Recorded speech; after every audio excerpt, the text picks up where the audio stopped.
On March 9th, 2021, here in the Campbell High School Gymnasium. Voting period will be from 7 a.m. to 7 p.m. I would like to begin this by talking a little bit about what you're going to see today. There will be a lot of people that you're going to hear presenting these warrant articles to you for your information. I would like to now ask each of the various chairs to introduce their boards, as well as any others that may be present. Representing the Board of Selectmen, I would call on Stephen Weber, Chairman of the Board of Selectmen, to present those in his group today. Thank you, Mr. Moderator, and good morning. Representing the town today is the Board of Selectmen. You have myself, Stephen Weber, Chair. You have Vice Chair, Mr. Bob Leary. You have Selectman, Mr. Kevin Lynch. You have Selectman, Mr. Rich LaSalle. And you have Selectman, Ms. Kim Queenan. We also have Joe Driscoll, who is our Town Council. We have Mr. Troy Brown, who's the Town Administrator. We have Karen White, who is our Financial Director and Assistant Town Administrator. We have Terry Brand, who is the Town Clerk Tax Collector. We have Ben Sargent, who is the Chief of Police. We have Kevin Brown, who is the Road Agent. We have John Burnell, IT Director. Vicki Varick, Librarian. We have the Litchfield Community Television staff. We have Frank Freitzel, Fire Chief, who will be absent today. We have David Mellon, who is the Transfer Station Manager, who is also absent. Thank you. Thank you, Chairman Weber. I'd now like to present to you the Budget Committee Chairman, Mr. Andrew Cutter, who now will present his staff and committee. Thank you, Mr. Moderator. Andrew Cutter, Chair of the Budget Committee. To my left, we have Ms. Forty, Vice Chair. We also have Ms. Douglas joining us today. We have Mr. Hodgkins as a representative. We have Mr. Hayes, who I believe is attending remotely and watching and tuning in today. We have Mr. Sun in person today. We also have Mr. Taylor joining us. We have the Selectman representative, Mr. Leary, to my right, as well as Mr. Burke to my left. Now the election of officers. Thank you very much, Mr. Chairman. It's now at the point in the meeting where I will probably bore you for the next 2 or 3 minutes with the moderator's rules. These rules are being given to you so that you'll understand how the meeting will operate. I'd ask you to please pay attention to these rules because you'll be expected to abide by them as we perform today's work. Litchfield is operating under what is known as Senate Bill 2 procedures. This means that our goal today is to review, discuss, and amend, if necessary, the warrant articles that have been presented by the Board of Selectmen and the Budget Committee for a vote on the official ballot of Election Day. Election Day, as I mentioned a couple moments ago, will be March 9th, 2021 from 7 a.m. to 7 p.m. here at the Campbell High School Gymnasium. If we make no amendments today to these warrant articles, then they will appear on the ballot as you see them today. If we do make amendments to these warrant articles, then they will appear on the ballot as you have amended them today. For this deliberative session, the moderator will read each warrant article and recognize the speaker. The moderator will then open the floor for discussion, questions, and proposals of amendments if appropriate. If a voter wishes to propose an amendment, he or she must present the moderator with a signed written draft, including their street address. I will then review the amendment for completeness and adherence to state law. The moderator will then read the proposed amendment so that all voters may understand and afterwards seek a second of the motion to amend. Once the motion is moved and seconded, I will recognize the sponsoring voter to present his or her motion.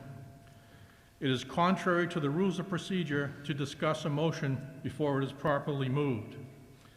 Index cards and pens and pencils are available in the front of the podiums here on those small tables for your use in making amendments. Note that by state law, amendments will not be in order if they change the primary subject matter of the original warrant, nor can negative motions to amend where a no would be tallied as a yes vote. We may not have more than one amendment under consideration at any one time. So please, no amendments to proposed amendments. We need to consider each proposed amendment separately. Every effort will be made to recognize all who wish to speak. If you want to speak, you must come up to one of the microphones in the front. There's a microphone there, as well as a microphone over there on the right side. Board members, if you are speaking as a board member discussing an article, you may remain here behind one of these microphones to state your case. If you are offering your own opinion or amendment as a citizen, then I ask that you move to one of the floor microphones. When you're speaking, clearly state your name and street address.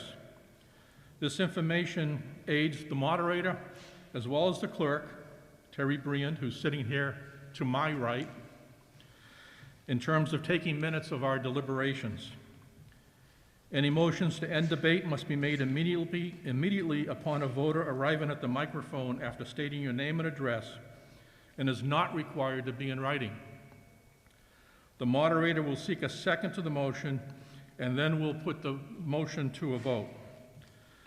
If the motion to end debate is successful by gaining a simple majority, the moderator will then immediately call for a vote on the question currently under consideration. All those who speak are to keep their remarks pertinent to the motion under consideration and must hold their remarks to no longer than 3 minutes. Personal attacks and profanity will not be permitted. All speakers will direct their remarks to me as moderator, and in the case of questions, I will call upon the appropriate person to respond. One follow-up question will be allowed. However, a running discussion is forbidden in the interests of time, as well as in fairness to all those who wish to speak. Please try to avoid redundancy. If other speakers have raised the point multiple times, it doesn't do anyone any good to raise it again. Proper respect and decorum will be required at all times. According to state law, town meetings are run by what is called moderator rules. This means that, as I am doing now, the moderator sets the ground rules for the conduct of the meeting. However, law also allows you, the voters, to overturn my rulings as moderator by a simple majority vote. To overturn a moderator's ruling, a voter may request a point of order overturning the moderator immediately after the moderator rules on a question. The moderator will then recognize the voter who may, if desired, explain his or her point of order.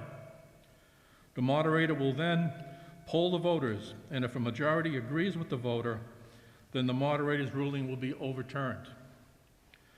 A motion to adjourn will not be accepted until all warrant articles have been discussed and finalized. A motion to table an article will not be in order unless it is made to table until a specific time and place in today's agenda before the close of the meeting. A motion to reconsider an article after it is closed will not be in order unless there is no other warrant article under consideration. In other words, make that motion between warrant articles. And until it is seconded and approved by a simple majority vote. Reconsidered articles must be discussed and closure reached before the end of the meeting. A motion to restrict reconsideration of any or all previous warrants will not be in order unless there is no warrant under consideration. Again, make that motion, if you wish, between warrant articles. It must be seconded and approved by a simple majority. Only those people who are on the checklist as qualified voters are permitted to vote at any time. If the moderator receives a complaint or notices a non-voter voting, then I will require the non-voter to leave the auditorium. Voters are asked to sit in the middle section. As I said before, non-voters will be sitting over on the far right-hand side as you sit in the auditorium with us. As you came into the meeting today, the ballot clerks gave each registered voter a sheet of yes and no ballots. The sheet here. These are yours to use for secret ballots. Please do not drop them on the floor or leave them behind if you leave before the close of the meeting. Please turn them over to myself as moderator or to the clerk upon leaving. The moderator must conduct secret yes or no ballots when 5 or more voters make a signed, written request to the moderator prior to a voice, hand, or standing or division vote on an article. The moderator must also conduct a recount of a secret ballot immediately after a public announcement of the vote when requested by 5 or more voters who are present, provided that the vote margin is not more than 10% of the total votes cast. The moderator must also conduct a secret yes/no ballot when 7 or more voters challenge any verbal or hand vote immediately after the vote.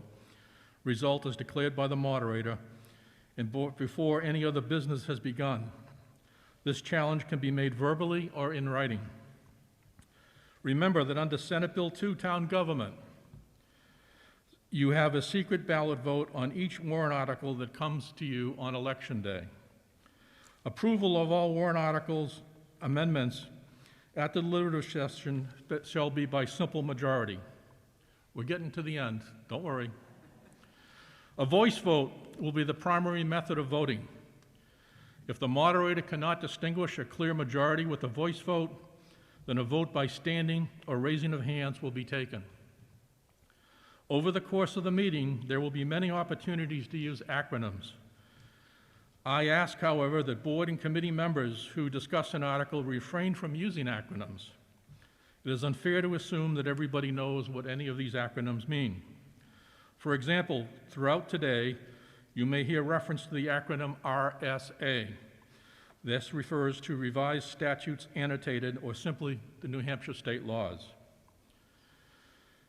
It is your prerogative to permit non-voters to speak at this meeting.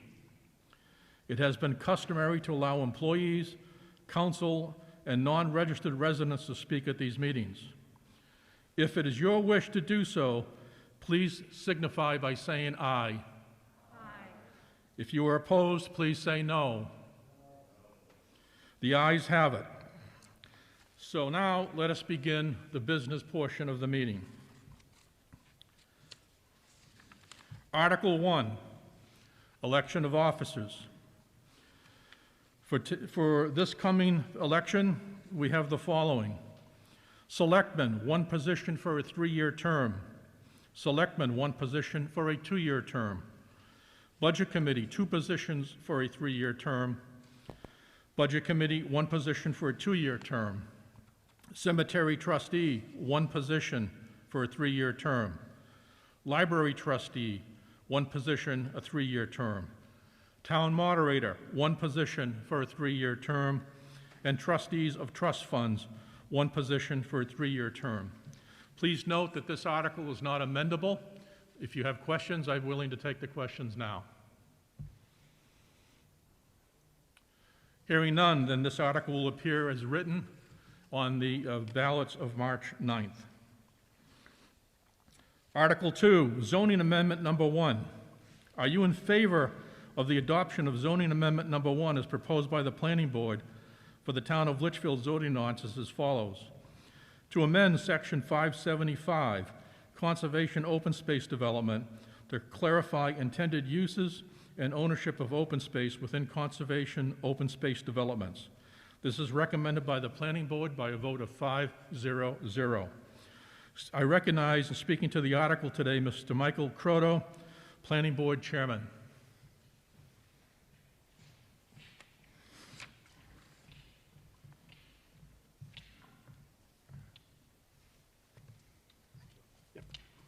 Thank you, Mr. Moderator. Good morning, everybody.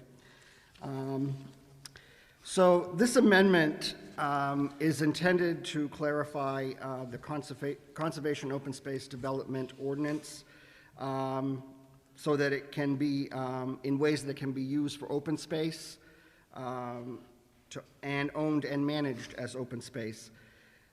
This is basically to preserve open space in the town for conservation, recreation, and agriculture and forestry.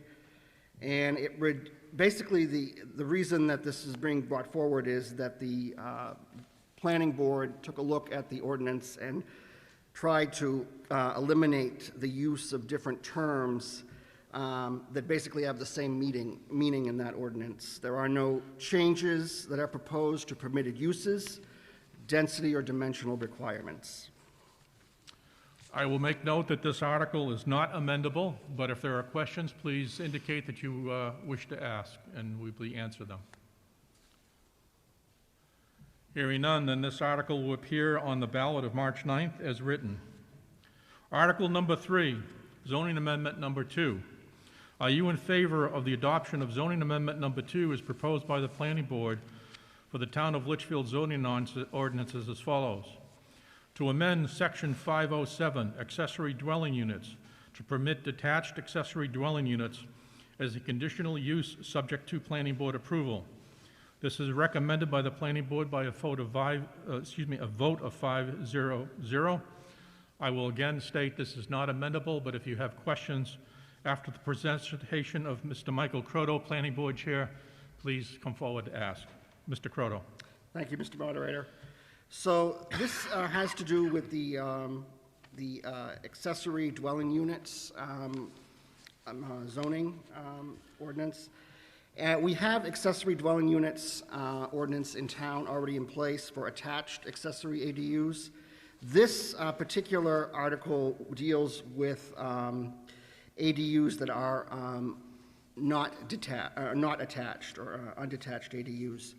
So essentially, the town currently allows accessory dwelling units to be built within or attached to a single-family residence, home by right. They must be between 500 and 800 square feet. So the purpose of this amendment would be to permit the development of attached or detached ADUs on a single-family house lot. And basically the proposed amendment is to increase flexibility in living arrangements and provide a greater variety of housing choices. We're also looking to protect the single-family character of Litchfield's neighborhoods. The accessory dwelling units would only be allowed as a conditional use permitted by the planning board.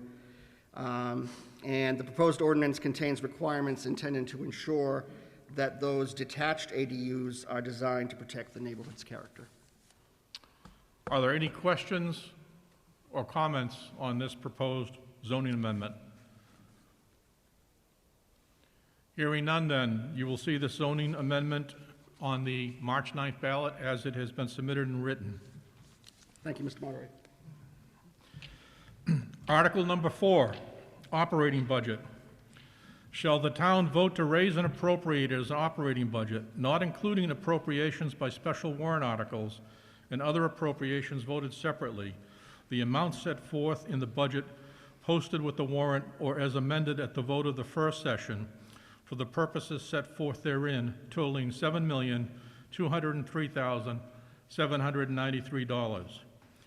Should this article be defeated, the default budget shall be $7,356,332, which is the same as last year with certain adjustments required by the previous action of the town of Litchfield or by state law, where the governing body may hold one special meeting in accordance with RSA 40:13, Roman 10, and Roman 16, to take up the issue of a revised operating budget only.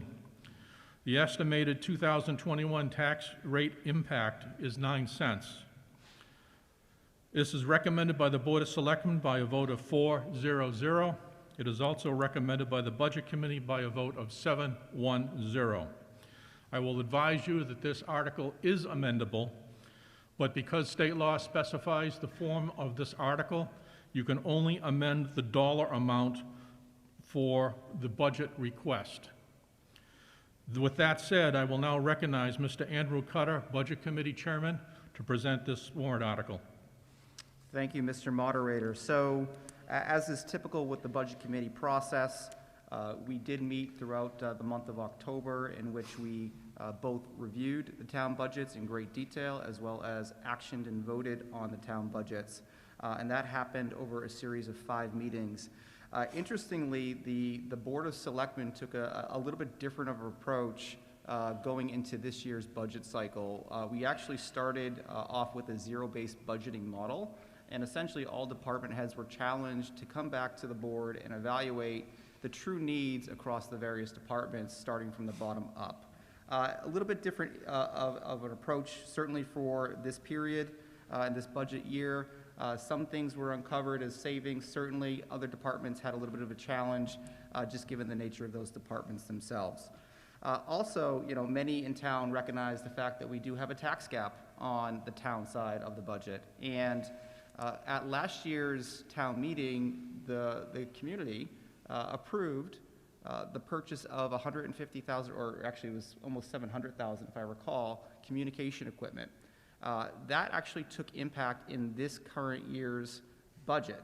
And so within the budget that we reviewed, we're actually seeing an increase of $150,000, which is the first payment towards that communications equipment. With that, that actually posed a bit of a challenge for the tax cap, right? Because that's net new spend that we didn't have the previous year and is introduced in this year's budget. And so we were really challenged to look at ways to certainly meet the needs of the town, but stay within the tax cap. Obviously with COVID and obviously with the town hall shutdown, there were certainly some savings as a result of departments being challenged to limit a lot of their spending. And that resulted actually in several $100,000 of savings that otherwise would have been present. Using that savings and recognizing the needs going into the next year of continued needs of IT equipment, the police needs across the various equipment, radios, cruiser purchases, etc. The board authorized the pre-purchase of several items, and that allowed us to use our current year's funds within our current year budget to offset some of the cost that was anticipated for the following year. As you can see on this slide, that essentially resulted in $166,634 of pre-purchases. And then in addition to that, as we went through the budget process, health and insurance across all the various lines were increased by $72,810. And so, as the Budget Committee reviewed the budgets, we did again vote on the last two meetings of October, on October 22nd and October 29th, if there's any interest in reviewing those. In short, we voted about $50,000 in reductions, $34,686 on the 22nd, as well as $14,006 on the 29th. All of those details and all those individual lines were certainly presented at the budget hearing, and the total revised town budget ends at $7,203,793 as the moderator just presented. Just a couple of other highlights. The town presented its warrant articles in December for review. We're going to go through all those various articles today at deliberative. The tax cap calculations were considered by the Budget Committee, and so we want to make sure that obviously we're adhering to that tax cap article. And the budget, the operating budget as it stands right now is approximately $33,000 under the tax cap, and assuming that all the warrant articles that you hear and are presented with today, assuming all of them pass, the budget will actually be $1 underneath the tax cap. I know, Mr. Boehm, at the budget hearing, and you're here today, you asked some questions about revenue. So on the town side, we do have some revenues that are in here. Obviously for 2021, revenues impacted by COVID include room and meals, as well as our highway block grant, totaling just over $100,000. And in addition to that, we have the CARES funding, in which there was $153,000 in wages and overtime, $7,000 in PPE for various needs, cleaning and disinfecting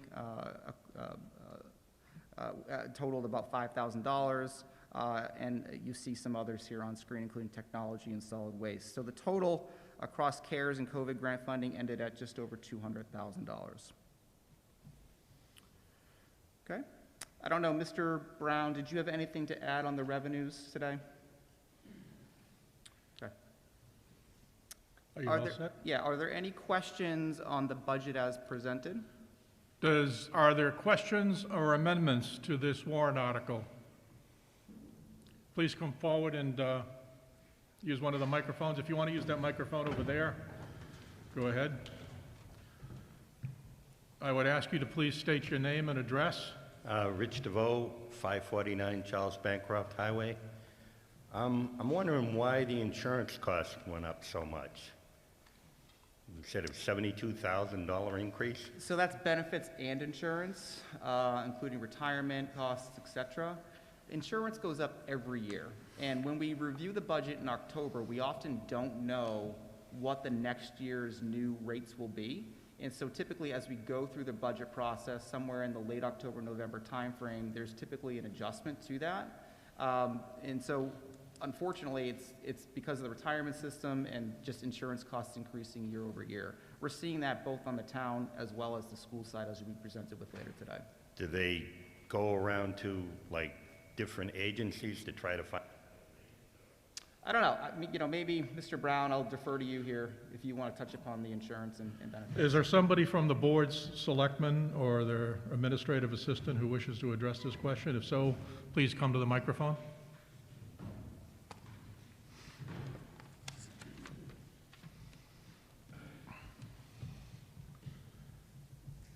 Yeah, it's a good question. We, we do take a look at our insurance policies and benefit plans.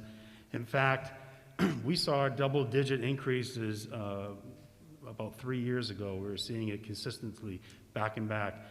And we reached out to our union and we sat down and we were able to come to an agreement, and we switched the carrier to a new carrier. We've had very good luck with right around 5-6% increases. So we're constantly looking at those benefit packages and ways that we can find different providers that can give the most, competitive price. But, it is something that we have to do jointly, and we have to come to an agreement with our employees and unions. Are there further questions or amendments on this warrant article? Hearing none then, this warrant article will appear as you see it today on the March 9th ballot. Warrant article number 5, police contract.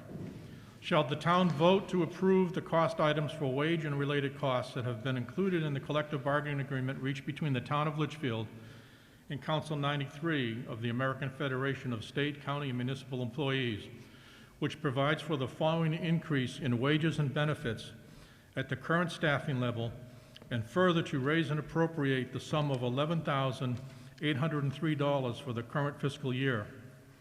Such sum representing the additional costs attributable to the increase in salaries and benefits required by the new agreement over those that would have been paid at the current staffing level. The estimated 2021 tax rate impact is 1 cent. The estimated additional cost for this in 2021 is $11,803. In 2022, $59,799. In 2023, $56,163. This warrant article is recommended by the Board of Selectmen by a vote of 4-0-0. It is also recommended by the Budget Committee by a vote of 8-1-0. I will advise you that under state law, this warrant article is not amendable. I will now recognize Chief Benjamin Sargent, Chief of Litchfield Police Department, to present this article on behalf of the town. Chief? Thank you, Mr. Moderator. On October 29th, 2020, the town met with the police union to negotiate the terms of a new police contract.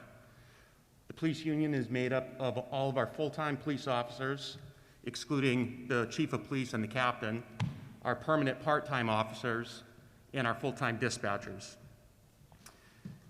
The town was represented by myself, Town Administrator Troy Brown, and Finance Director Karen White. The police department negotiation team was represented by Officer Rachel Lang, Sergeant Heath Savage, and Sergeant Dennis Tessier. I would like to say and recognize the union for being very respectful of considerations of the unknown revenues to the town for the 2021 budget, and also for concerns with going over the tax cap. Immediately, we came to an agreement to negotiate only 2 items: duration of the contract and wage increases. Both sides came to an agreement for a 3-year contract, and then we discussed wage increases. The wage increases are as follows.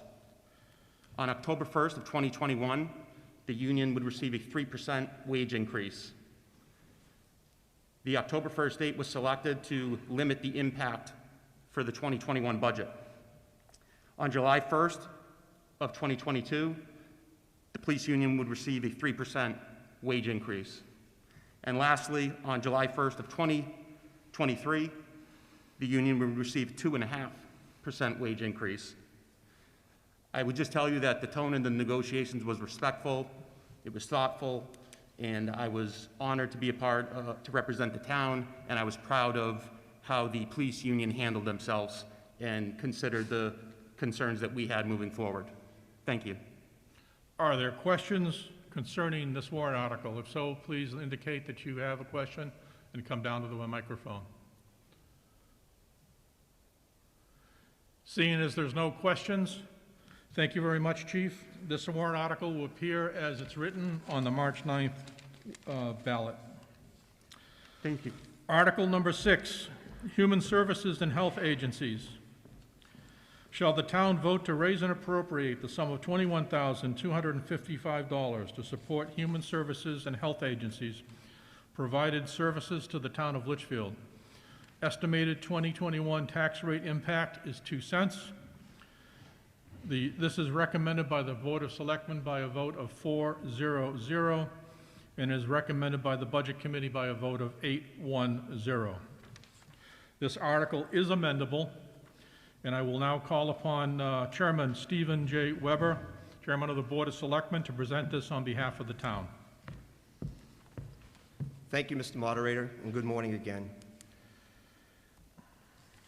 This article, throughout the years, has been handled several different ways, either via warrant article or the discretion of the Board of Selectmen. Over those last several years, it's been via warrant article. In 2019, there was a warrant article presented to the town asking to put together a committee to review the ask. That warrant article was successful, so therefore the committee is made up of the welfare officer, the health officer, and 1 citizen.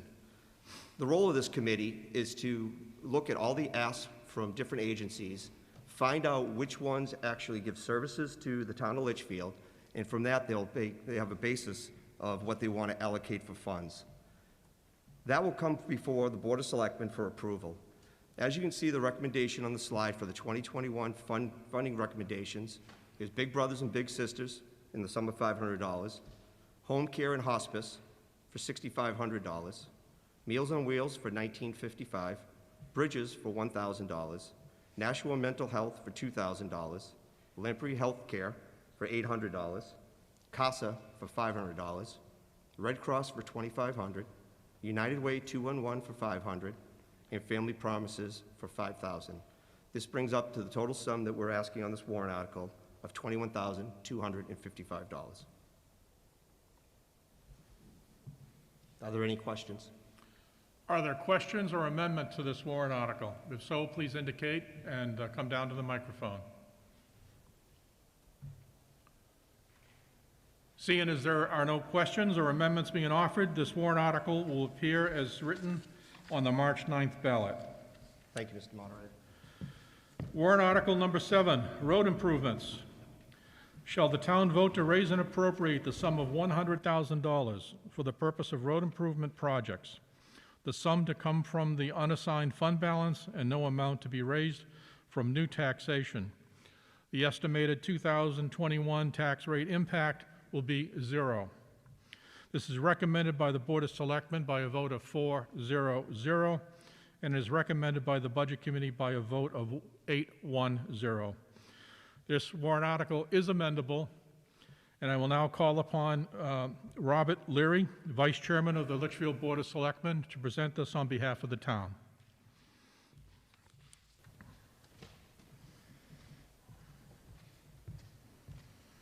Good morning, everyone. The number one job of a selectman, as defined, is the maintenance of the town roads. This does not include Route 3A, 102, or Hillcrest, which are state roads, and I don't think there's any other ones. But right now we have approximately $340,000 totally budgeted for this, using the warrant article here, the highway block grants, and I believe there's some encumbered funds as well. We plan on using about $302,000 as of now, and leaving us a contingency budget of about $38,000 in case there's a cost overrun, or as in the case a lot of times we end up doing more than what is originally planned on. This year, we plan on doing about 2.6 miles of road. This is all coming off a comprehensive assessment in 2019 and we have a plan going forward, what we want to do, a whole list of the roads that we want to do in order, and it's also included in the capital improvement plan. The roads in the town are the most valuable asset, and hopefully the town will support moving forward on this, as they have in the past, which is greatly appreciated, because we hear it when the roads aren't good. So. Is there any questions? Are there any questions or amendments offered on this warrant article? If so, please indicate and come down to one of the microphones. How do you do that? I'm being told to advance the slides. Did that work? I'm not very computer friendly. There you go. This year, we're doing the final coat on Page Road, as well as Laurel Street. Birch Street is getting a reclamation and a repaving.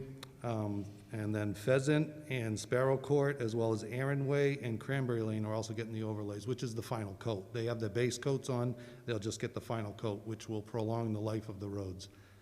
I think Troy told me the other day, they're looking 10 to 15 years maybe, before we have to worry about this anymore on these streets. Okay. Are there questions or amendments offered?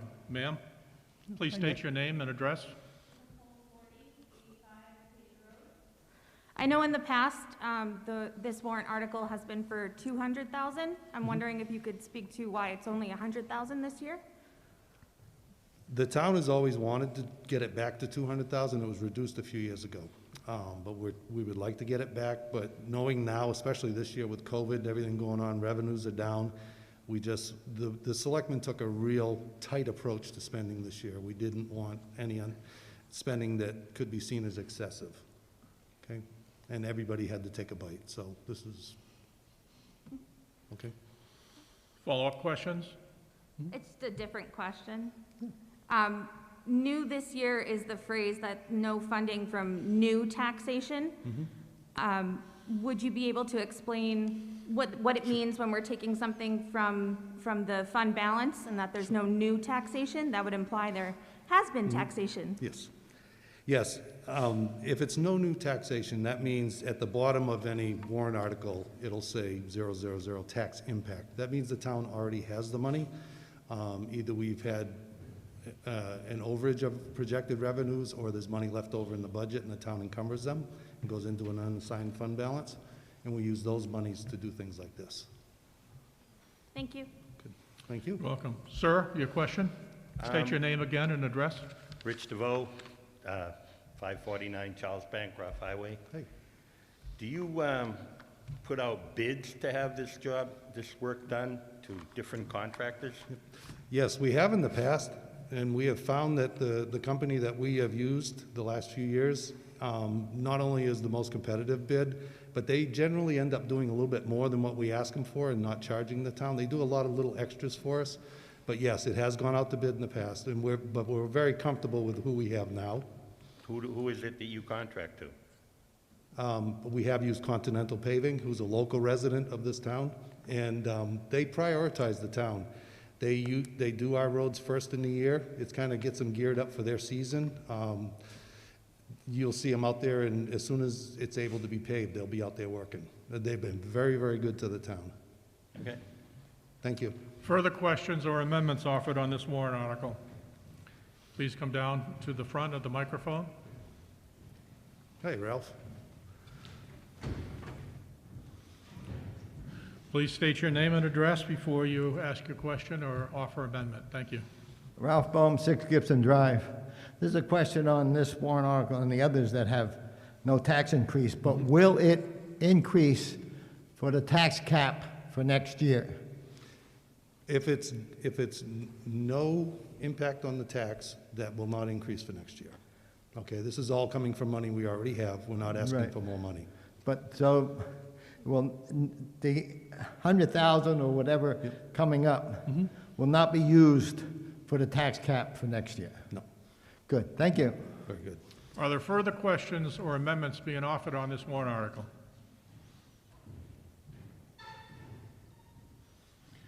Hearing none then, this warrant article will appear as submitted on the March 9th ballot. Thanks for the easy one, Troy. You did good, Bob. Article number 8, plow truck purchase. Shall the town vote to raise and appropriate $100,000 to purchase a plow truck with equipment for the highway department? The sum to come from unassigned fund balance and no amount to be raised from new taxation. The estimated 2021 tax rate impact is $0. This is recommended by the Board of Selectmen by a vote of 4-0-0. It is also recommended by the Budget Committee by a vote of 7-0. I will advise the voters here today that this article is amendable, and I will recognize Mr. Troy Brown, Town Administrator, as well as Mr. Kevin Brown, the two brothers, road agent, to present this article on behalf of the town of Litchfield. Thank you, Mr. Moderator, and we are absolutely not related. So this article is proposing to replace our 2001 International Plow truck. The truck's 21 years old, has 143,000 miles on it. The truck was actually acquired through state auction, so at the point in time that we purchased it, it was no longer useful for the state to use as a plow truck. But we felt it had some life left in it, and we purchased it and was able to get, for a few years out of it. At this point in time, we're very concerned that it probably will not pass the safety inspection next fall without investing considerable money into the frame. You can imagine a 21-year-old plow truck, the exposure it's had to salt and all the work it's done. It's at its end of its life. We don't expect that it will have any trade-in value. We'll most likely put it out to sealed bid. Someone might be able to purchase it and use it for parting out. The new truck, we're really confident that we'll be able to purchase the new truck for $100,000 because we purchased a truck last year and we're going to purchase the same exact truck this year if this article passes. The truck chassis and body should run around $60,000, and the plow, wing, salter, the lights, the hydraulic hoses, everything that we do to fit it up should cost about $40,000. This article does propose to make the purchase in using cash that the town has, so there will be no new tax impact. What we are, again, what we're proposing here is not to replace this truck, which you saw was your traditional heavy-duty plow truck.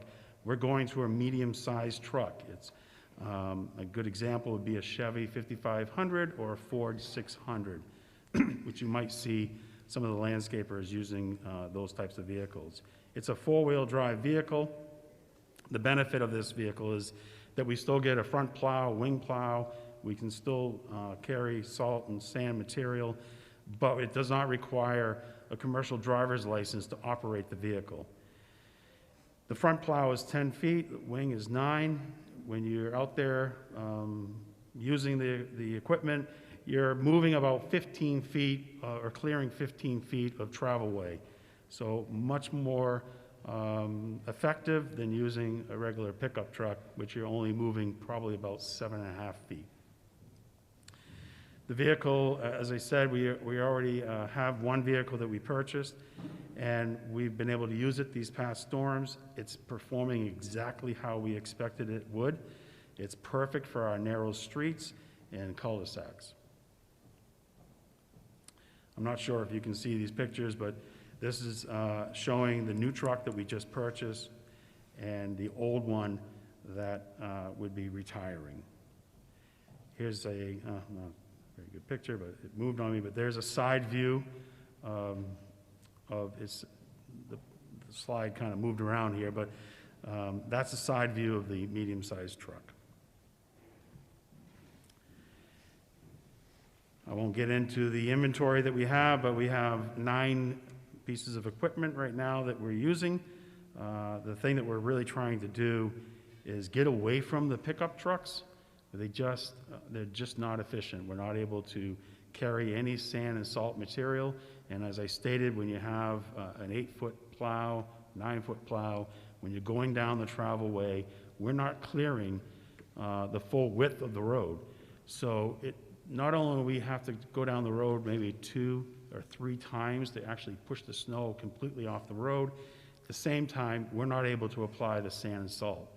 So these medium-sized trucks, we think, are going to be the way for the future in our town because they don't require the commercial driver's license. They have the front plow, the wing plow, and they can carry sand and salt material. And I'll answer any questions. Are there any questions or amendments that are offered on this article? Sir? Is it gas or diesel? This is a diesel vehicle. Diesel? Okay. Any further questions or amendments on this article? Hearing no further questions or any offers of amendments, this article will appear as written on the March 9th ballot. Warrant Article Number 9, Property Revaluation Expendable Trust Fund. Shall the town vote to establish a property revaluation expendable trust fund per RSA 31:19A for the purpose of funding future property revaluations and to raise and appropriate $25,000 to put in the fund. Further, to name the Board of Selectmen as agents to expend from said fund. This sum to come from the unassigned fund balance and no amount to be raised from new taxation. The estimated 2021 tax rate impact is $0. This was recommended by the Board of Selectmen by a vote of 4-0-0 and is recommended by the Budget Committee by a vote of 8-1-0. As a note to the voters, this warrant article is amendable, and I will now call upon Selectman Kevin Lynch to present on behalf of the town. Good morning, everybody. Welcome, I think. This is one of those warrant articles that we really don't want, but we got no choice. This is mandatory. Every 5 years, the state requires that we have to go around and make sure everybody's equal. So what this is just a simple 5-year cost that we have to go. We enter into a contract with the tax people that we use, and we have to go out every 5 years, just like I said, and just do a quick evaluation and make sure everybody's the same. Basically, that's the only thing what this thing does. We have no choice. Any questions? Are there any questions or amendments offered on this warrant article? Hearing none, then this warrant article will appear as written on the March 9th ballot. Article number 10, Pennichuck East Utility Rate Increase. Shall the town vote to raise and appropriate the sum of $50,000 for legal counsel, consultants, witnesses, technical reviews, and other expenses related to the proposed Pennichuck East Utilities water rate increase case filed with the New Hampshire Public Utilities Commission. This special warrant article will be non-lapsing and will be a non-lapsing appropriation per RSA 32:7 Roman 6 and will not lapse until said rate increase is completed or by December 31st, 2023, whichever is sooner. The sum is to come from unassigned fund balance and no amount is to be raised from new taxation. The estimated 2021 tax rate impact is $0. This is recommended by the Board of Selectmen 4-0-0. It is recommended by the Budget Committee 8-0-0. As a note to the voters, this article is amendable, and I will point out to you that it is what's called a special warrant article, which continues in perpetuity until the case is over or until December 31st, 2023. I will now recognize Selectman Richard LaSalle's to present this on behalf of the town. I assume at least a few of you have been following this on social media. If you're a customer of Pennichuck, you've probably been noticed several times through the mail.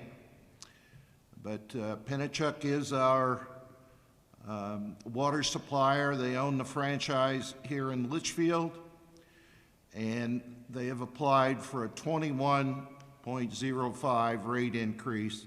They filed that on November 23rd.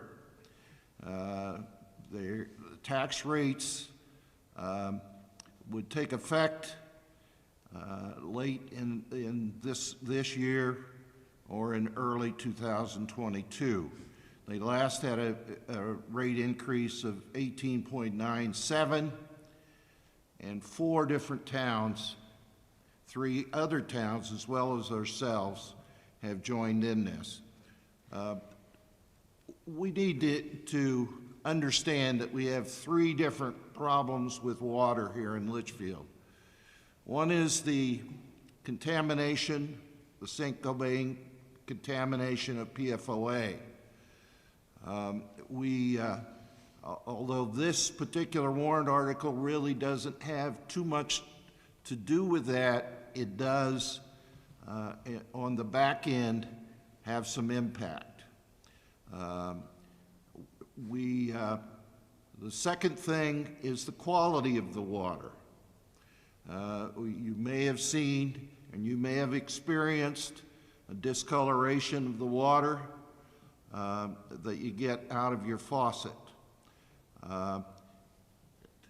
To my mind, the supplier of the water has an inherent responsibility to provide good, safe, clean water that people have confidence in.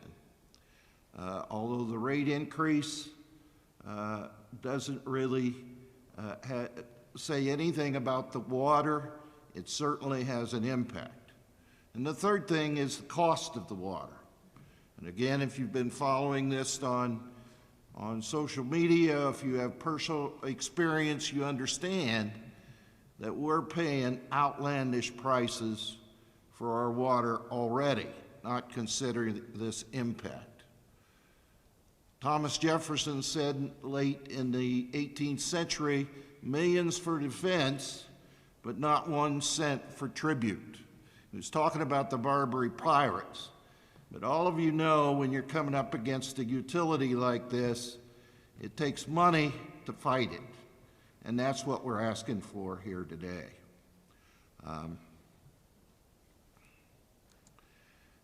Now, on the last slide, it said there's 4 towns that are participating in this. There's a total of about 25 towns that are impacted by this rate increase. But these 4 towns have the majority of the customers that are impacted. In fact, Litchfield, although it's certainly not one of the larger towns, we have the largest percentage of customers. Somewhere in the neighborhood of 35% of the customers are from here in Litchfield. I'm not sure how we got this good deal, but the cost of the attorneys is going to be split based upon population. So we're only going to pay 14% of the cost of the attorneys, even though we have 30% of the customers. Sheehan Finney is the law firm that we are using for this with the other towns.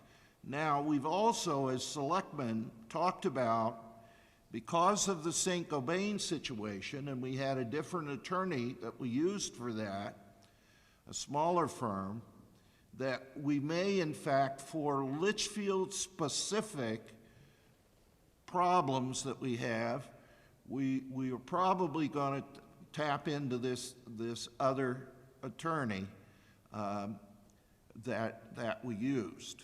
I also have to say that in addition to the town being what's called an intervener, about a dozen individuals within Litchfield have also filed as interveners, okay?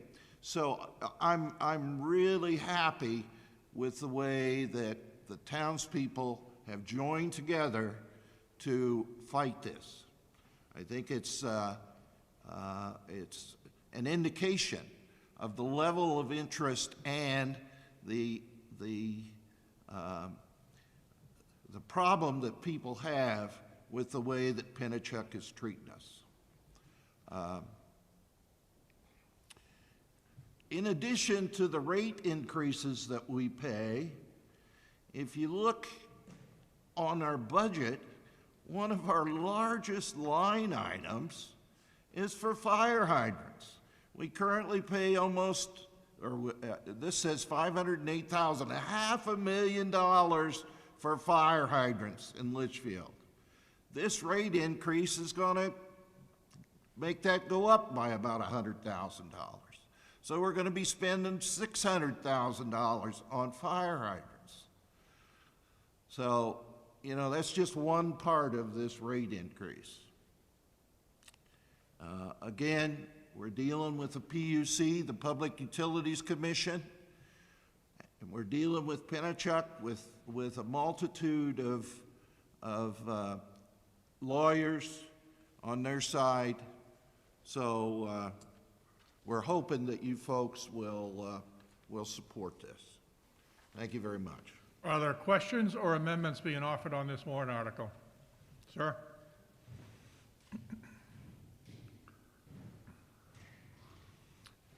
Please remember to state your name and address.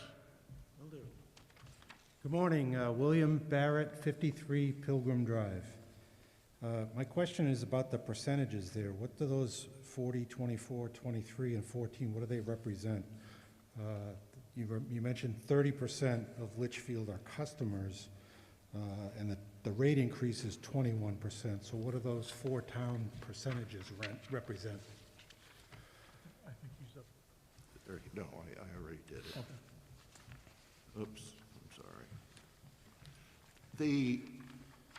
Those figures, those percentages, are what is going to be paid for the law firm, Sheehan Finney. And that's based upon population. So Londonderry, for instance, has 40% of the total aggregate of these towns in population. So they're going to pay 40% of the lawyer bill.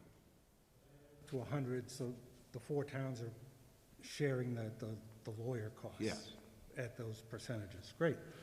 And the second question, what's Hudson's impact in this? And it may not know. But Hudson? Hudson, right. What is their participation? You want to get mad? Pardon? You want to get mad? Well, no. I know they're also a shared customer of Pennichuck, and No, they're not. They're not. Okay. Hudson went off on their own about 23 years ago. That's when I moved into town. Okay. Yeah. Hudson went off on their own. They haven't had a tax increase in 23 years. They had to float a bond in order to buy out Pennichuck. They're about to pay off the bond. Okay? They will, if this increase goes through, Hudson will be paying about 30% of what we pay for water. So the quick and direct answer, sir, is that the wells that are in Litchfield are owned by Hudson. Right. And the water in those wells goes to satisfy Hudson's need for water. Right. Great. Just to follow up on your question, at some point in the future, the town may choose to do what Hudson did, okay? Sure. Which is to float a bond, buy out Pennichuck, or float a bond and join Hudson or Manchester or somebody else to have them supply our water. I might add, with respect to water quality too, some people seem to be getting brown water or white water or whatever. I'd like to stay on topic. Okay, I'm sorry. I'm sorry. Thanks for the info. Just whack me, friend. Ma'am, state your name and address. Carrie Douglas, 9 Pheasant Street. I think this is awesome. I've been complaining for years, especially when you see the hydrants, what we pay Pennichuck versus what we pay Manchester, because we do have one Manchester fire hydrant, and it's a third the cost per hydrant. So I absolutely appreciate this. My other question is, will this also be addressing the disparate rate we pay versus some of these other towns? Because our rates are significantly higher than the neighboring towns around us. Will this also be addressed as part of this discussion? Certainly in front of the PUC. Right. But the problem is, what we pay to Pennichuck really doesn't, what Hudson pays, what Merrimack pays, and so forth, doesn't really impact the PUC so much because they're in a separate category. But it will, everything's relative. All right, thank you. Sir, please state your name and address.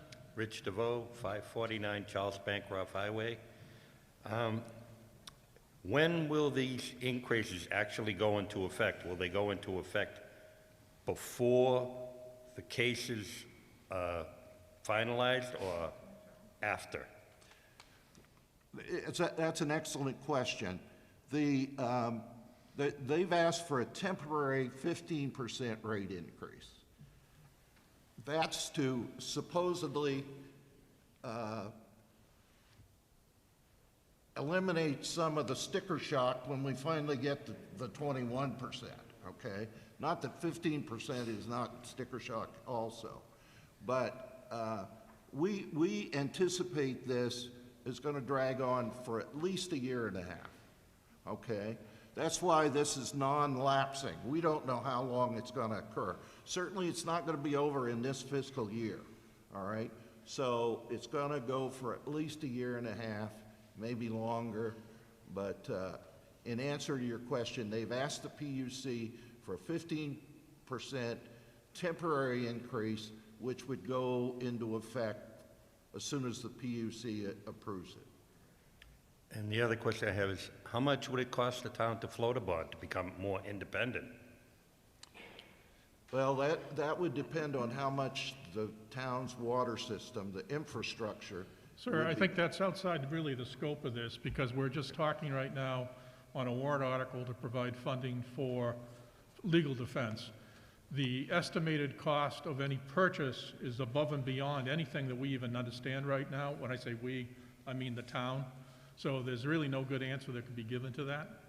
Okay, well, I think it's important because if you want 50,000 this year, 50,000 the next year, and if it costs, 50,000 or 100,000 a year to float a bond, why should we approve this? That's, so I think it's relative. Go ahead, Rich. It would take us several years to go through the rigmarole of floating a bond.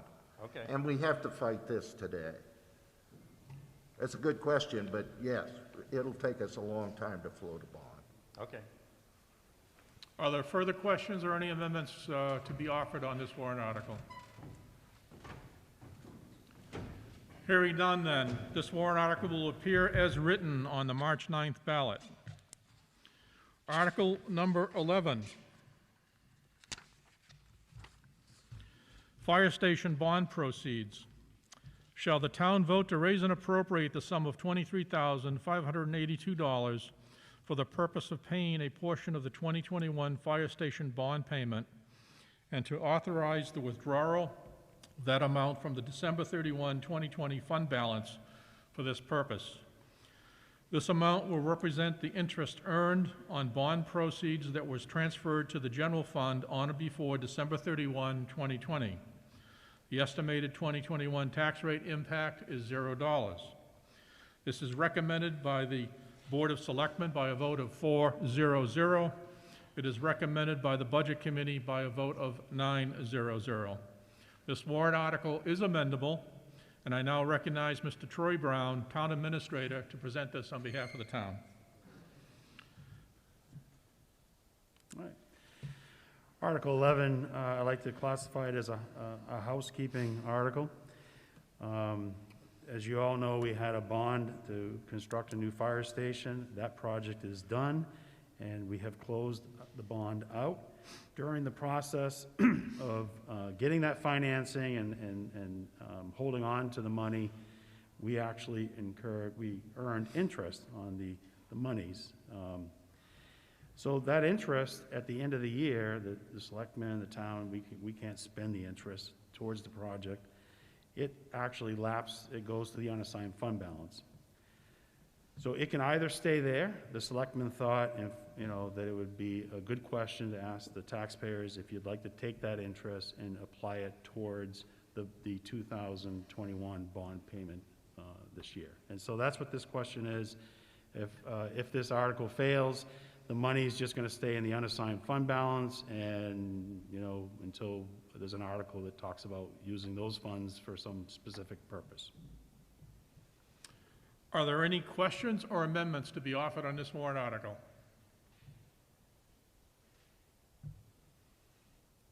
Hearing none, this warrant article will then appear as written on the March 9th ballot. Article 12, Fire Facilities Funds. Shall the town vote to discontinue the Fire Facilities Capital Reserve Fund created in 2000? Said fund and accumulated interest to date of withdrawal shall be transferred to the Building Systems excuse me, Expendable Trust Fund. Estimated balance is $622. Estimated 2021 tax rate impact is $0. This is recommended by the Board of Selectmen by a vote of 4-0-0. This warrant article, for your information, is amendable, and I now call upon Mr. Troy Brown, Town Administrator, to present on behalf of the town. It's a nice follow-up from the previous article. As we said, the fire station is constructed, the financing is done. This capital reserve fund was created to specifically address any concerns of the old station and to build a new station. Obviously, we have our new station now, and what we are trying to do is have one centralized account. We call it the Building Systems Expendable Trust Fund. That fund is there for the selectmen to use to, perform emergency repairs on our various buildings and facilities. So this article, straightforward, close out the old article that was specific to the old fire station or building a new fire station and putting those funds into a one fund that will just maintain all of our buildings. Are there any questions or amendments to be offered on this warrant article? Hearing none, this warrant article will then appear as written on the March 9th ballot.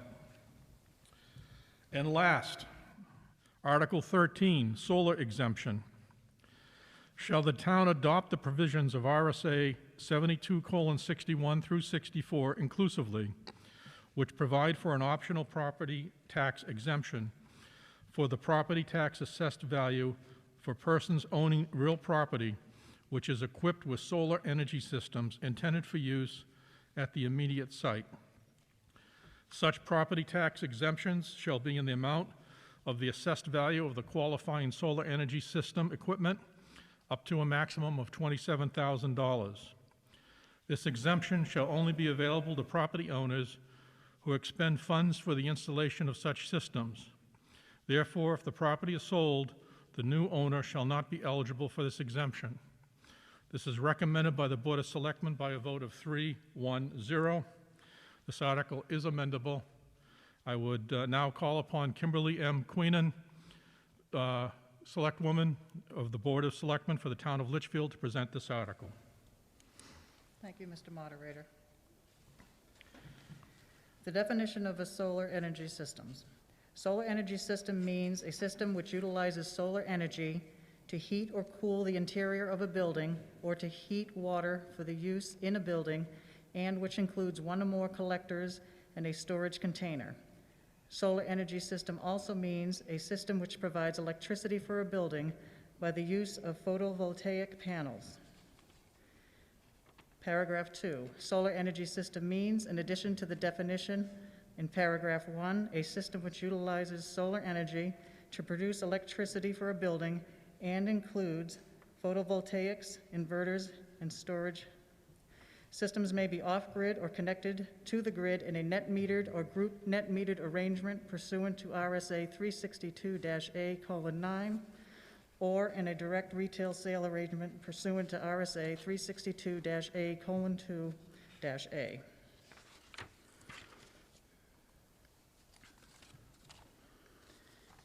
During the 2020 revaluation, solar equipment values were added to the assessed value of the property. Prior to the 2020 revaluation, residents were not previously taxed on their solar equipment. Residents requested tax relief. In response, this solar exemption was created, not only to help provide some tax relief, but also hoping it would incentivize property owners to invest in green energy. The maximum yearly solar exemption was set to $27,000. I will explain why the $27,000 maximum tax cap was set when we discuss the next slide. Just to be clear, this is a yearly exemption, just like the veterans exemption, the elderly exemption, etc. Residential and commercial properties are eligible for the solar exemption. If the full solar exemption of $27,000 is used, the tax savings is $501.66. This is derived by using the current 2020 tax rate of $18.58 for every $1,000 of assessed value. The average property tax savings will be $377.53. The reason, on a later slide, you will see that there are currently 61 properties with solar power equipment. However, on average, most of their currently assessed solar power equipment value did not reach $27,000. The tax savings are for existing and future solar equipment systems. Example, if you have an existing solar power equipment assessed, you can have up to the $27,000 assessment exemption. Say you do not have any solar power equipment now, however, in the future, maybe in 2023, you add solar power equipment, you can have up to the $27,000 assessment exemption in the future in 2023. Finally, a more complex example, if your existing solar power equipment was assessed at $14,000, you can use the solar exemption of the $14,000 for the year because it's less than $27,000. Then in the future, you add $20,000 more of solar power equipment. You can use the $20,000 exemption in that future year. So just to be clear, it's not a $27,000 cap on your property forever.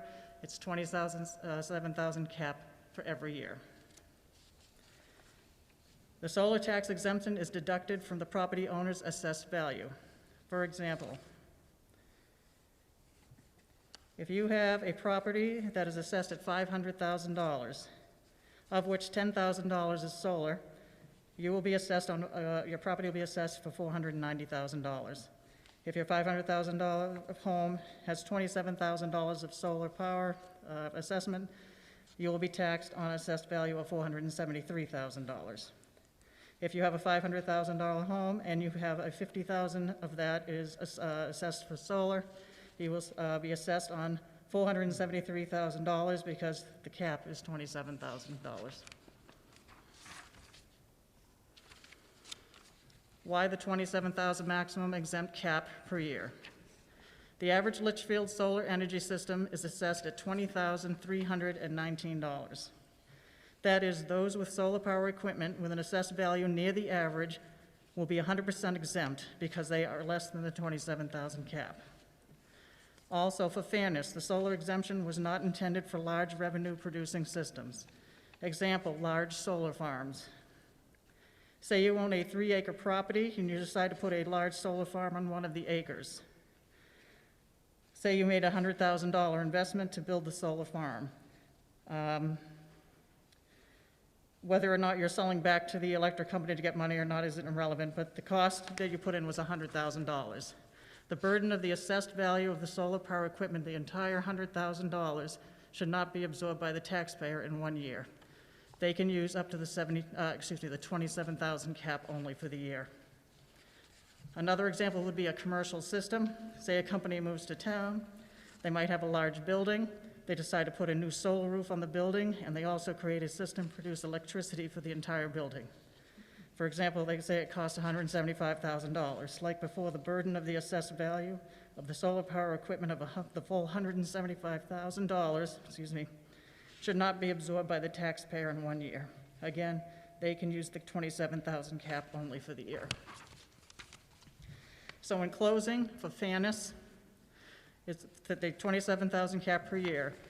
Again, to recap, those assessed near the average of $20,319 up to the 27K are 100% exempt, and it does not place the entire solar cost for larger solar projects onto the taxpayer in 1 year. You must be the original owner of the equipment to qualify. We want to incentivize property owners to invest in green energy. The other reason it must be the original owners is that it prevents multiple solar exemptions for one property. For example, if a home sells 3 or 4 times within a few years, whether it's the property is being flipped or it had turnover, you do not want every homeowner to utilize the solar exemption on the same house. The burden of the assessed value for the solar power equipment should not be absorbed by the taxpayer more than one time. Every 5 years, the solar equipment is reviewed and assessed by Avatar Associates. They have a formula they use, which includes valuing new equipment and depreciation, etc. The yearly solar exemption can be used with any other qualified tax credit and exemption programs. If you qualify for the veterans exemption and the elderly exemption and the solar exemption, etc., you can take all the exemptions. Based on the current assessments, there are a total of 61 properties with solar power equipment. The total assessment value of their solar power equipment is $1,238,890. Using the tax rate of $18.58 for every $1,000, we come up with $23,018.58 of total taxes lost. If this passes based on the current assessed values, this equates to a tax impact of 2 cents. On a $350,000 home, it will be a $7 cost to the taxpayer. On a $400,000 home, it'll be an $8 cost to the taxpayer. And on a $500,000 home, it'll be a $10 cost to the taxpayer. With that said, Mr. Moderator, I would like to say the Board of Selectmen would like to make a motion to amend Article 13. Please make your motion. No, it's okay. Please state your motion. Yep. I move to add, let me do this so they can see. Thank you. I move to add the following notation to Article 13 to disclose the tax-exempt impact of this article will have based on the current assessment data. The added notation shall read as follows. Note, given the current number of eligible recipients, this will result in the loss of $23,018.58 of property tax revenue with an estimated tax rate impact of 2 cents. Is there a second to the motion? We have a motion and a second.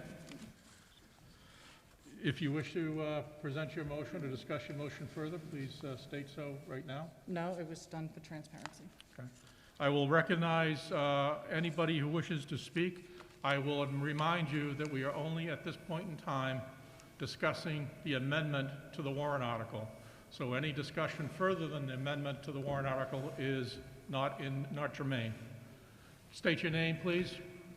Ralph Bohm, 6 Gibson Drive. I'm in favor of this motion because it tells the taxpayer what's going to happen. Any exemption for somebody is a tax increase for somebody else.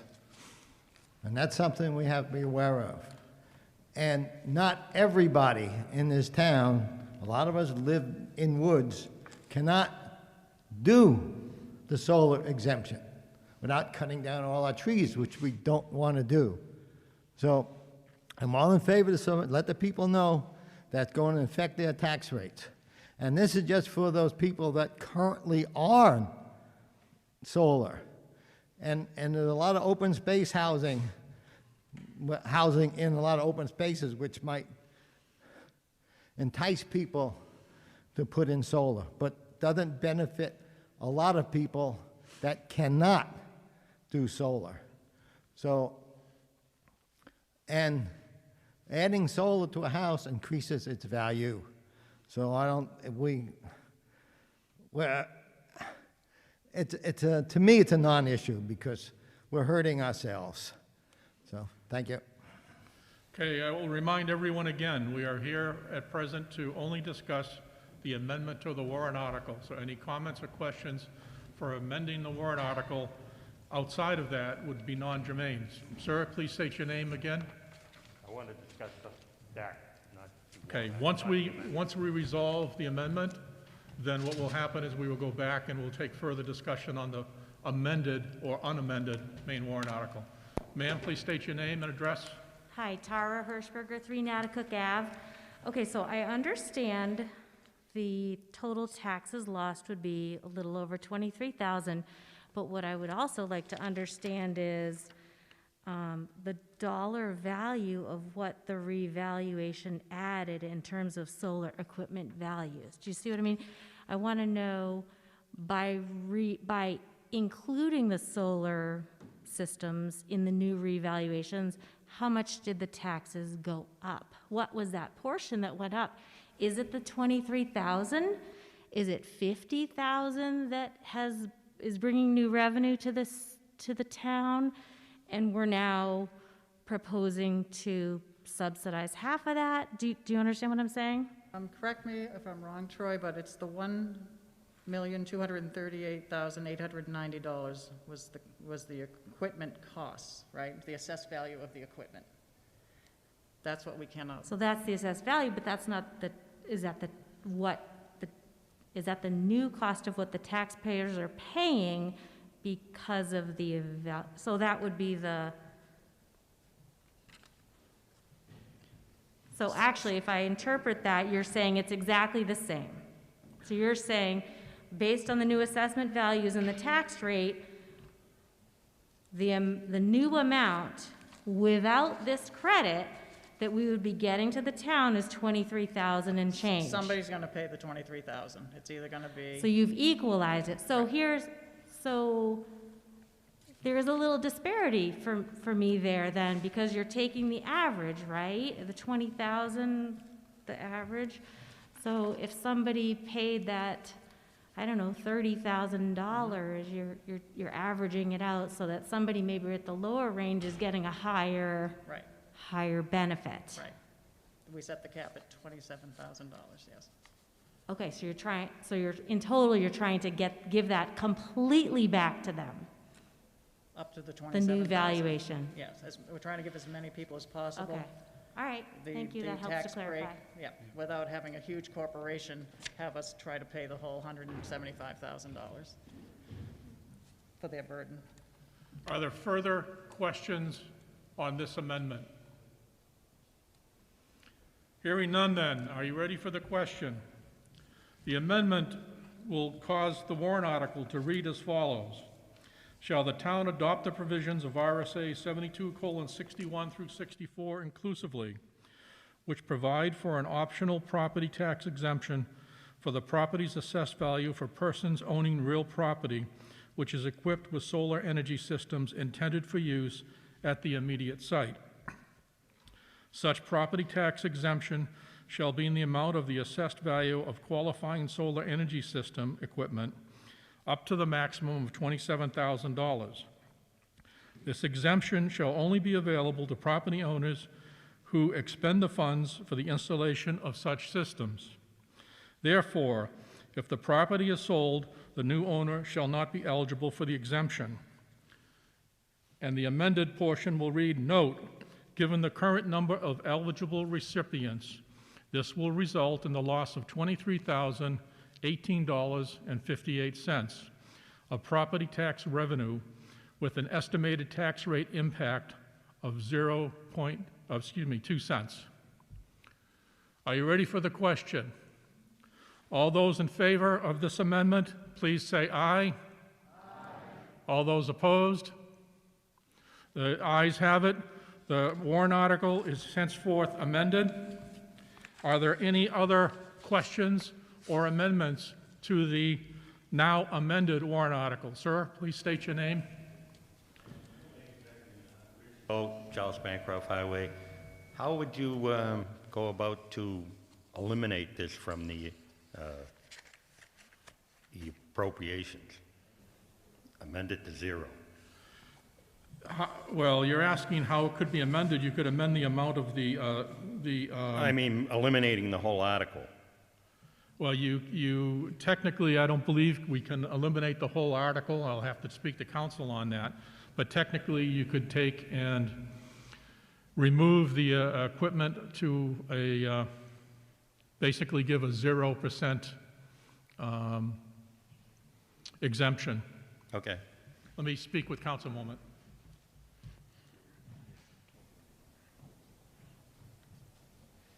Right, that's right. But you could So in conferring with council, council has told me you cannot remove, just strike the whole text or anything like that. But if the voters wished, they could change the amount of the exemption to 0, which would have the net impact of basically saying that nobody would get an exemption. Could I propose that? Are you proposing that as an Yes, I amendment? am proposing that. Then you need to please write that onto a index card there and provide that up to me. Sign it, please.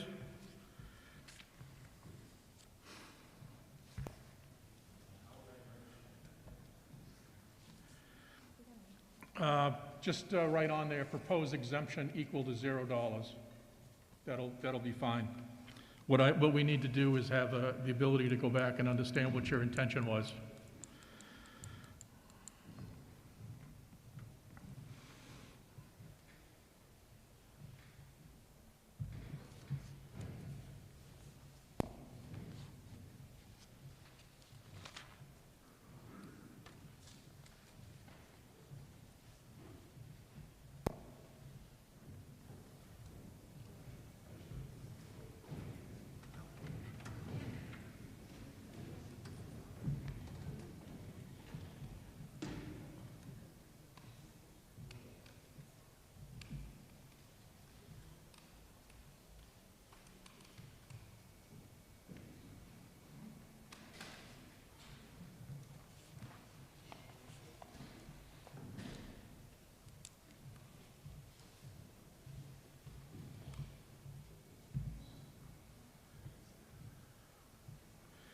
Okay, I've received a proposal to amend this warrant article.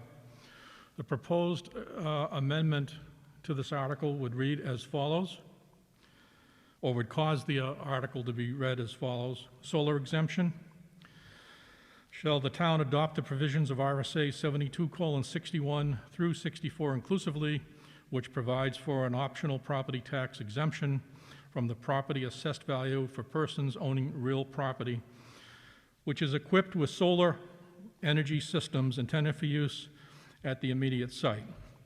Such property tax exemption shall be in the amount of the assessed value of qualifying solar energy system equipment up to the maximum amount of $0. This exemption shall only be available for property owners who expend funds for the installation of such equipment.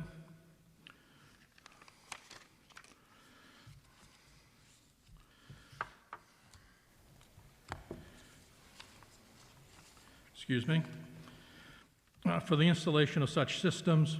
Therefore, if the property is sold, the new owner shall not be eligible for the exemption. Note, given the current number of eligible recipients, this will result in a net loss of $23,018.58 of property tax revenue with an estimated tax rate impact of 2 cents. That is the amendment that is being proposed by Mr. Richard, your last name again? DeVoe. DeVoe? Could I explain why I would like that? Just a moment. I will let you in a second. I am now asking, is there anybody here who wishes to second this amendment? Mr. Boehm has seconded the amendment.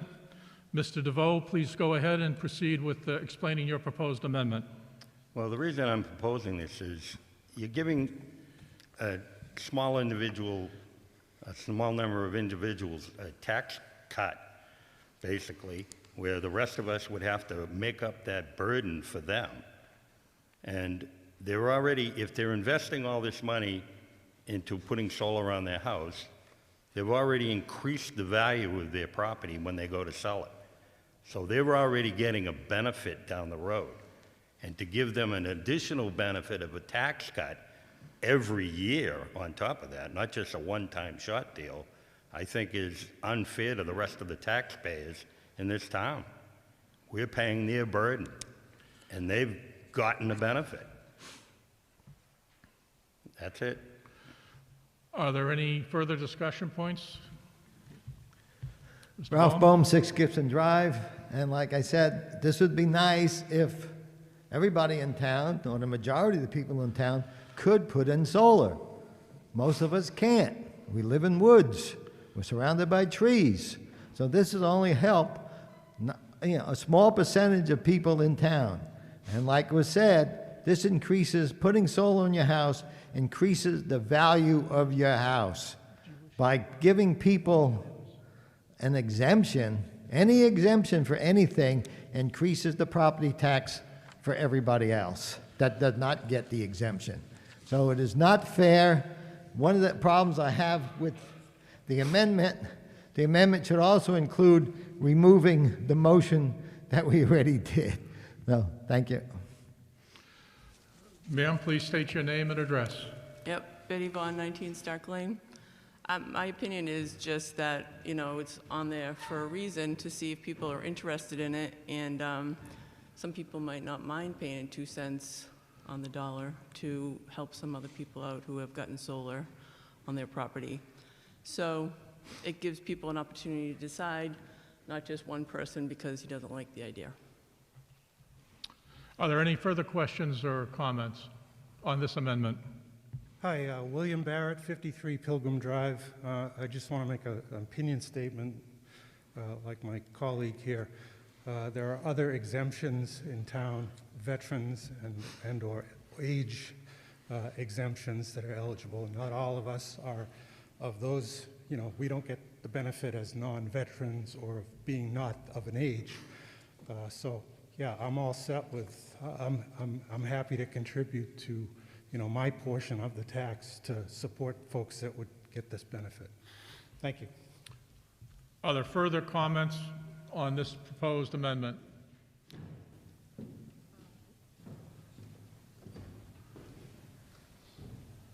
Sir, please state your name and address. Ryan Hodgkins, 14 Grouse Lane. Just so you guys know, not everybody who has solar equipment actually owns it. Some people, when they get it, it's actually being rented.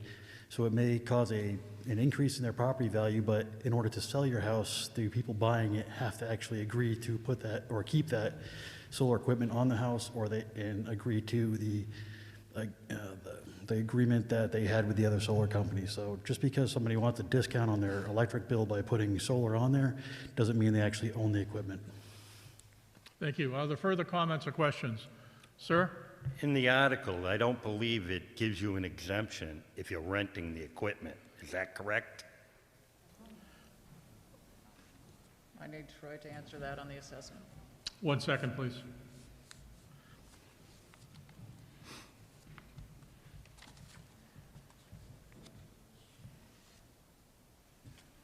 The question, Mr. Brown, was whether if you don't own the equipment, do you get an exemption? Is that correct? Yes, if you're renting the equipment, the way I look at it, this article does not mean you get an exemption if you're renting the equipment. So we just, as we said, we just did the update, and we're starting to have some of these questions raised. The assessors, through Avatar, have advised us that when this equipment is on the rooftops or on the property, it's taxable. So it really is going to go back to the agreement that you have with the company that installed it, and if they're leasing that space from you or not. But someone's responsible for paying the property taxes, and that's the property owner. And it's addressed in the lease agreement between the property owner and the company. So the exemption still will apply because the homeowner will be responsible. Includes rental on There are some properties that will have rented solar equipment on their rooftop. But the property owner is responsible for paying that property tax unless in their lease agreement there's some provision for that. We're learning that there isn't, and the property taxes now are being assessed to the property owner. Well, So if somebody goes and puts in a rental system, and they get a pretty good cut in their electric rates because of they doing that, they still get an exemption on top of that. I mean, they're making out pretty good, if you ask me. You would think you would have wrote this article to only say that, you know, people who purchase systems and not rental systems, you know? I mean, because a rental system, the new owner of the house could come in, break the lease, right? They're not responsible for the lease of the solar panels, renew it again, and then get the tax exemptions all over again. Is that a question, sir, that you're... Yeah, Mr. Brown?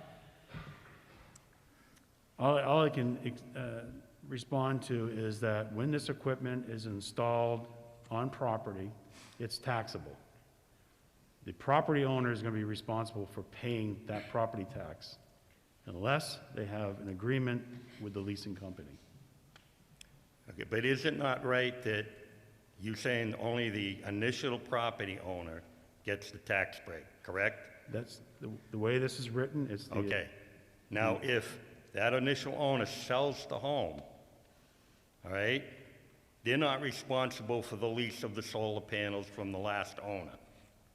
Now, if they write up a new lease with that solar panel company, don't they get the tax exemptions also all over again? I don't believe they would. But why wouldn't they? It's a new system. To them, it's not a new system, and the original installer, the installation date, that is what we're going to be looking at when the building permit was pulled. Is that what you really have in the article, the original installation date? But this is going to give the exemption, the ability for the assessors to apply the exemption. And then when we have other issues like this come up, they will address policies on this matter. Does this also include commercial? It does. So up to $27,000 of exemption. So someone installs commercial solar panels, makes money on them, and then they get a tax exemption, and we have to pay for them. That's wonderful. Yeah. Are there further questions or comments on this proposed amendment to the warrant article? Kimberly Queenan, 2 Newstead Street. Please. Yep. Obviously, it's up to the individual voters to decide whether they want to help pay for the solar exemption. It is a personal choice, but do keep in mind the exemption is trying to incentivize property owners to invest in green energy. Further comments or questions on the amendment? Hearing none. The amendment is now basically worded such that shall the town adopt the provisions of RSA 72:61 through 64 inclusively, which provide for an optional property tax exemption from the property's assessed value for persons owning real property which is equipped with solar energy systems intended for use at the immediate site. Such property tax exemption shall be in the amount of the assessed value of qualifying solar energy system equipment up to the maximum of $0. This exemption shall only be available to property owners who expend funds for the installation of such systems. Therefore, if the property is sold, the new owner shall not be eligible for the exemption. Note, given the current number of eligible recipients, this will result in a loss of $23,018.58 of property tax revenue with an estimated tax rate impact of 2 cents. That is the way it is proposed amendment would read. Are you ready for the question? All those in favor of the amendment as I've read it, please say aye. Aye. All those opposed? No. Okay, I was going to say the chair. The moderator is having difficult time understanding which side prevailed. So I'm asking those who are in favor of this amendment to please stand.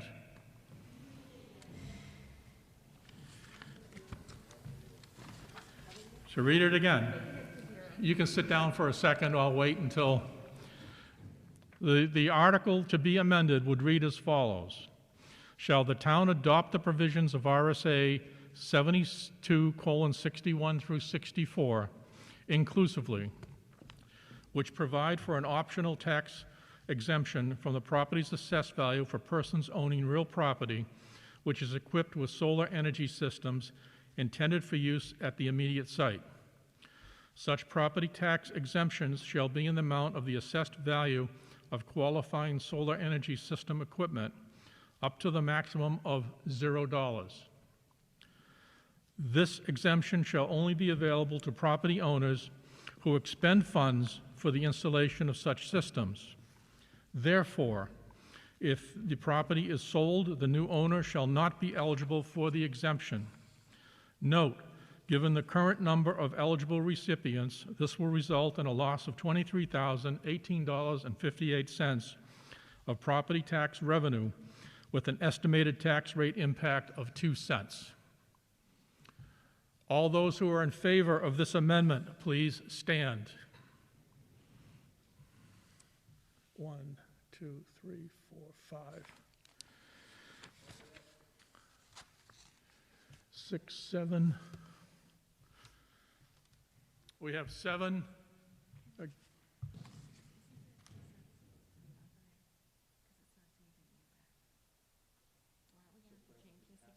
No. Why?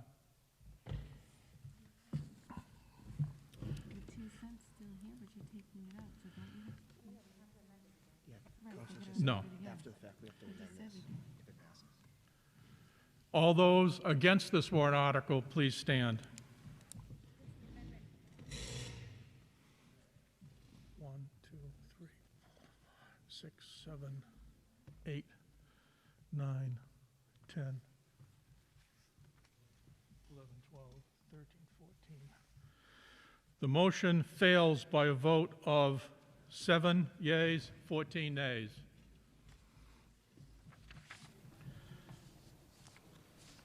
Are there any other questions or proposed amendments to this warrant article that we've amended earlier?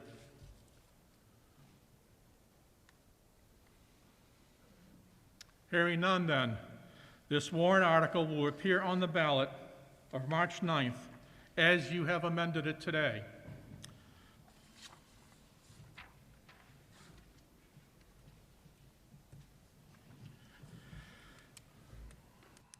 We have completed all of today's warrants at the deliberative session.